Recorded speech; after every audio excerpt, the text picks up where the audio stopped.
اور اسی لیے بعض روایات میں یہ منقول ہے کہ نبی کریم صلی اللہ علیہ وسلم جب نماز شروع فرماتے تھے تو یہ فرماتے تھے انی وجہت وجہ للذی فطر السماوات والارض حنیفا وما انا من المشرکین. انی وجہت وجہی للذی فطر السماوات والارض، میں نے اپنا چہرے کا رخ کر لیا ہے اس ذات کی طرف جس نے آسمان اور زمین کو پیدا کیا. یہ چنانچہ حضرت امام شافعی کے مسلک میں ہم جو پڑھتے ہیں نا ثنا سبحانک اللہم و بحمدک، اس کے بجائے یہ ہے ان کے ہاں ان صلاتی وہ انی وجہت وجہ للذی فطر السماوات والارض حنیفا وما انا من المشرکین. اور حنفیہ کہتے ہیں نماز شروع کرنے سے پہلے پڑھو، نماز شروع کرنے کے بعد تو سبحانک اللہم پڑھو گے نا، لیکن نماز شروع کرنے سے پہلے پڑھو انی وجہت وجہی للذی فطر السماوات والارض حنیفا وما انا من المشرکین، کہ میں نے اپنا چہرہ اپنا رخ کر لیا اس ذات کی طرف جو آسمان اور زمین پیدا کرنے والی ہے، جس نے آسمان اور زمین پیدا کیا، اور وما انا المشرکین، میں مشرکوں میں سے نہیں ہوں. یہ کہہ لو، ایک یہ دعا مانگتے آؤ رب اجعلنی مقیم الصلاۃ، اور اللہم ارزقنی قلبا خاشعا، اے اللہ مجھے خشوع والا دل عطا فرما دیجئے، میری نماز کو خشوع والی نماز بنا دیجئے.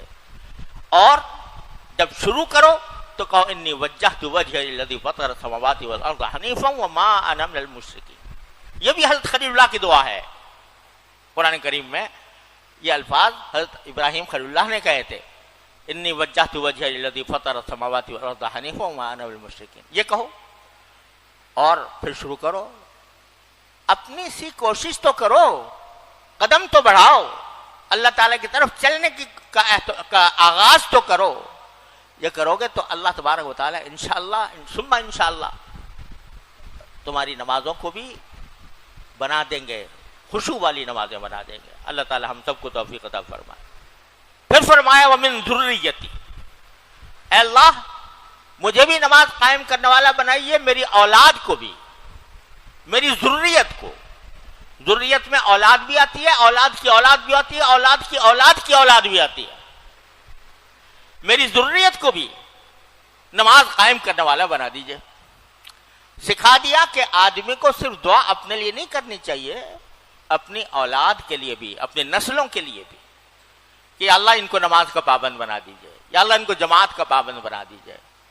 یہ ہر ماں باپ کا فرض ہے کہ وہ اپنی اولاد کے حق میں یہ دعا کریں، کوشش بھی کریں کہ وہ نماز کے پابند بنے، نماز کے باجماعت کے پابند بنے، اور جو لڑکیاں ہیں وہ نماز کی پابند بنے.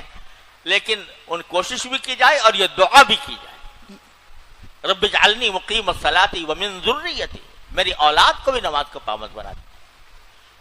بہت سے لوگ ہیں جو پریشان ہوتے ہیں اپنی اولاد کی طرف سے کہ بھئی یہ نماز نہیں پڑھتے یا جماعت سے نہیں پڑھتے، نماز کی طرف دھیان نہیں ہے. تو والدین کو یہ دعا مانگنی چاہیے رب اجعلنی مقیم الصلاۃ ومن ذریتی، اور ربنا ھب لنا من ازواجنا وذریاتنا قرۃ اعین. اے اللہ ہماری بیویوں کو، شوہروں کو اور ہمارے اولاد کو ہمارے لیے آنکھوں کی ٹھنڈک بنائیے. آنکھوں کی ٹھنڈک یہی ہے کہ ان کو اللہ کی اطاعت میں، عبادت میں مشغول دیکھیں. تو والدین کا فرض ہے. حضرت شیخ عبد الوہاب شعرانی رحمۃ اللہ علیہ نے اپنی کتاب میں لکھا ہے کہ والدین کی دعا اپنی اولاد کے حق میں بہت زیادہ قبول ہوتی ہے. تو چھوڑیں نہیں، ہمت نہ ہاریں، مایوس نہ ہوں. دیکھ رہے ہیں کہ بھئی بار بار نصیحت کی جاتی ہے مگر پوری طرح عمل نہیں ہوتا، تو اس کی وجہ سے مایوس نہ ہوں. اللہ سے مانگے یا اللہ میری اولاد کو نیک بنا دیجئے، یا اللہ میری اولاد کو نماز کا پابند بنا دیجئے، ان کو تدین عطا فرمائیے. یہ بھی انسان کے فرائض میں سے ہے کہ اپنی اولاد کے لیے دعا مانگے. ربنا وتقبل دعا، اے پروردگار ہماری اس دعا کو قبول فرمائیے. میرا دل چاہتا ہے، اللہ نے توفیق دی تو دل چاہتا ہے کبھی مناجات مقبول کی تشریح کروں آپ کے سامنے، اس کی دعاؤں کی تشریح کروں. کیا کیا مانگا ہے نبی کریم صلی اللہ علیہ وسلم. پیغمبر ہی مانگ سکتا ہے. میرے تمہارے دماغ میں بھی وہ باتیں نہیں آ سکتی، تصور میں نہیں آ سکتی جو باتیں نبی کریم صلی اللہ علیہ وسلم نے مانگ لی ہیں۔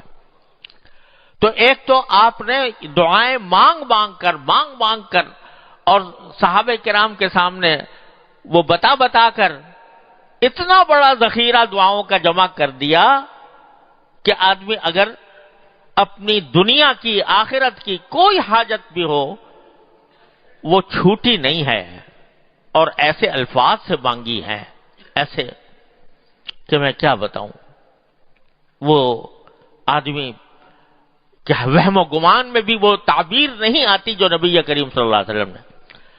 تو دعا کی کثرت، اس میں پہلا کام تو میں یہ عرض کرنا چاہتا ہوں، اللہ تعالی ہم سب کو توفیق عطا فرمائے کہ بھئی تھوڑا سا وقت تلاوت کے لیے تو نکالنا ہی چاہیے نا ہر مسلمان کو۔ تلاوت کرنے کے بعد تھوڑی سی وہ مناجات مقبول یا حزب الاعظم یا حسن حسین جو بھی میسر آ جائے، آسان ترین جو ہر جگہ ملتی ہے مناجات مقبول ہے، تو اس مناجات مقبول میں منزلیں مقرر کر دی ہیں حضرت نے۔ اس کا یہ مطلب نہیں ہے مناجات مقبول کی منزلوں کا کہ جو ہفتے کے دن کی دعائیں لکھی ہوئی ہیں آپ ہفتے کے دن مانگا کرتے تھے، یہ اتوار کے دن کی جو لکھی ہوئی ہے وہ اتوار کے دن مانگا، ایسا نہیں ہے۔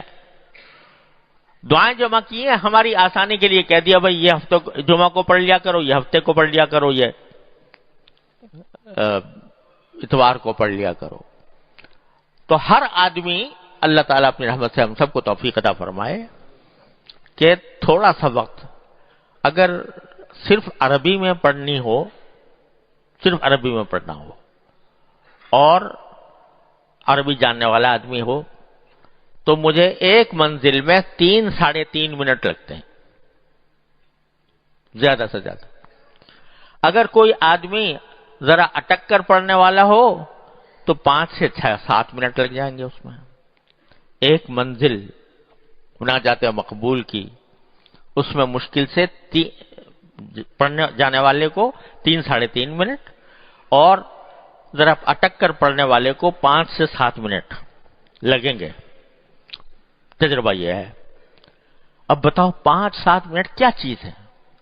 کھڑے ہو کر بیوقوفی میں اور کھڑے ہو کر فضولیات میں 5 منٹ ہم صرف کر دیتے ہیں، لیکن وہ خزانہ جو نبی کریم صلی اللہ علیہ وسلم چھوڑ کر گئے، دعاؤں کا خزانہ، اور ان میں سے ہر دعا ایسی ہے، تقریباً ہر دعا ایسی ہے کہ دنیا و آخرت کی ساری بھلائیاں اس میں جمع ہو گئیں۔ تو جو بندہ روزانہ مانگے اللہ میاں سے، وہ دعائیں مانگے، روزانہ مانگے، 3-4-5 منٹ تک وہ کرے، محروم کر دیں گے میرے مولا، اس کو محروم کر دیں گے۔ وہ رحیم و کریم ذات، وہ جو ہمارے ایک ایک حاجت کو جانتی بھی ہے اور ہماری حاجت روائی بھی کرتی ہے، وہ اس اپنے بندے کو محروم کریں گے جو اس کے محبوب نبی صلی اللہ علیہ وسلم کی بتائی ہوئی دعائیں پڑھ رہا ہے۔ اور مناجات مقبول میں حضرت والا نے شروع کیا ہے، پہلی منزل جو ہے وہ ہفتے کے دن کی، وہ اس میں ساری قرآنی دعائیں ہیں، قرآن نے جو دعائیں سکھائی ہیں، قرآن کریم نے جو دعائیں سکھائی ہیں، اور وہ رسول کریم صلی اللہ علیہ وسلم بھی مانگا کرتے تھے۔ اب بتاؤ جو دعا اللہ تبارک و تعالیٰ فرما رہے ہیں یہ مانگو تو وہ نہیں دیں گے، ایک طرف ہم سے کہہ رہے ہیں پڑھو، کہو، یہ الفاظ کہو، مجھ سے مانگو، تو ایسا کون، یعنی دنیا میں بھی کوئی ایسا شخص بہت ہی سنگ دل ہوگا کہ ایک طرف وہ دعوت دے کہ بھئی مجھ سے مانگو، پھر کہتا بھاگ جاؤ۔ یہ تو سنگ دل سے سنگ دل انسان بھی ایسا نہیں کرے گا۔ تو میرے مالک و خالق جو رحمان الرحیم، وہ کہہ رہا ہے کہ یہ کہو وَقُلْ رَبِّ اغْفِرْ وَارْحَمْ وَأَنْتَ خَيْرُ الرَّاحِمِينَ، کہو، کیا کہو؟ رَبِّ اغْفِرْ وَارْحَمْ وَأَنْتَ خَيْرُ الرَّاحِمِينَ، اے پروردگار میری مغفرت کر دیجئے، مجھ پر رحمت کیجئے، آپ سب سے بہترین رحمت کرنے والے ہیں۔ کہہ رہے کہو رَبِّ اغْفِرْ وَارْحَمْ وَأَنْتَ خَيْرُ الرَّاحِمِينَ۔ جب وہ کہہ رہے ہیں کہ کہو اور وہ فرما رہے ہیں کہ یہ الفاظ ان الفاظ کے ساتھ مجھ سے مانگو، تو ممکن نہیں ہے کہ وہ رد کر دیں، ممکن نہیں ہے کہ رد کر دیں۔ اور دنیا کی جو باتیں ہوتی ہیں نا، یہ دنیا کی کوئی چیز مانگتے ہیں نا، ہم یہ مانگتے ہیں مثلا کہ یا اللہ مجھے زیادہ پیسے دے دیجئے مثلا، تو ہو سکتا ہے کہ ہماری مصلحت کے خلاف ہو، زیادہ پیسے آئیں گے تو پتہ نہیں کیا سرکشی پیدا ہو جائے گی۔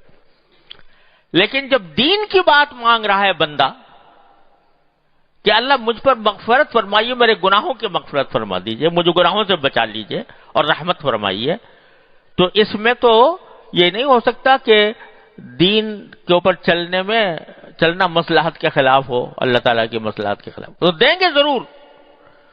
تو اس وجہ سے اللہ تبارک و تعالیٰ کی سکھائی ہوئی دعائیں تو بالکل پکی ہے کہ انشاءاللہ ضرور قبول ہوں گی، قبول ہوں گے، اس معنی میں بھی کہ قرب پیدا ہوگا، اس معنی میں بھی کہ ثواب ملے گا، اور اس معنی میں بھی کہ دین مانگ رہے ہو تو دین ملے گا تمہیں انشاءاللہ اللہ تبارک و تعالیٰ کی رحمت سے۔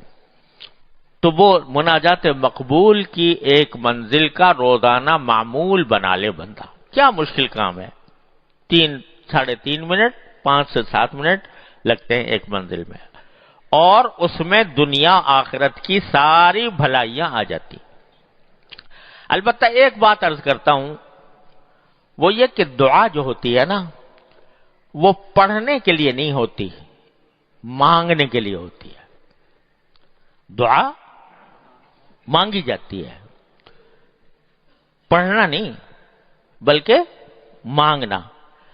مانگنا اس وقت ہوتا ہے جب آدمی ذرا سا سمجھ کے پڑھے۔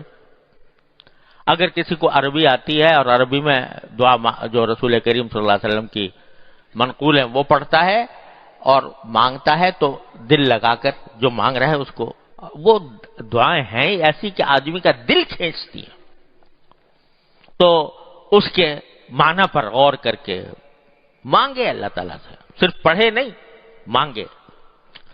اور جن کو عربی نہیں آتی تو الحمدللہ دعاؤں کی کتابوں کے ساتھ ترجمے بھی چھپے ہوئے ہیں، ترجمے چھپے ہوئے نا، تو تھوڑا سا وقت اور لگا لے، وہ الفاظ بھی پڑھے، کیونکہ ان الفاظ میں بذات خود برکت اور نور ہے۔ کیا کوئی بندہ مانگے گا جو نبی کریم صلی اللہ علیہ وسلم نے مانگی ہے؟ میرا دل چاہتا ہے، اللہ نے توفیق دی تو دل چاہتا ہے کبھی مناجات مقبول کی تشریح کروں آپ کے سامنے، اس کی دعاؤں کی تشریح کروں، کیا کیا مانگا ہے نبی کریم صلی اللہ علیہ وسلم۔ پیغمبر ہی مانگ سکتا ہے، میرے تمہارے دماغ میں بھی وہ باتیں نہیں آ سکتی، تصور